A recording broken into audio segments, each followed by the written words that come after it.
kuchukua chochote kwa kazi kubwa anayofanya hapa duniani, kesho anaipata natija yake.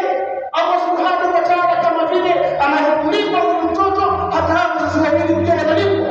Kwa nini? Lianna alwalada, Sheikh anatoa ta'lim, limadha? Kwa nini? Lianna alwalada, kwa kuwa huyu mtoto ni zaima, kwa kuwa ni zaima ni katika asili ya hawa wazazi, kwa kuwa hawa wazazi walikimbia mbio baada ya kumpata, wakasbihima, na pia hawa ni katika fungu ya hawa wazazi. Ndio maana Mtume sallallahu alaihi wasallam anasema inna atyaba ma akala ar-rajul, kile kitu kizuri amekomba mtu atakikula min kasbihi, ni kutoka katika pato lake. Wa inna walada, na huyu mtoto wake min kasbihi, ni katika pato yake, katika kazi yake. Mtoto unahifadhi vizuri, huyu mtoto ukamlea kama Uislamu unavyotaka, ukahifadhi kisawa sawa, faida kubwa mkomba napata kwanza ni huyu mzazi. Kwa kuwa Allah subhanahu wa ta'ala asema ndani ya Qur'an, wa an laysa lil insani illa ma sa'a wa anna sa'yahu sawfa yura, atayaona kazi yake kwa kufanya.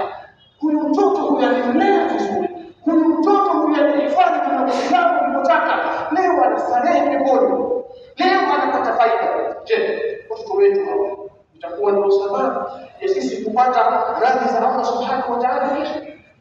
Au watoto wetu hawa watakuwa ndio sababu ya sisi kushindwa kuwa na thawabu za kumjibu Allah subhanahu wa ta'ala kesho siku ya Kiyama?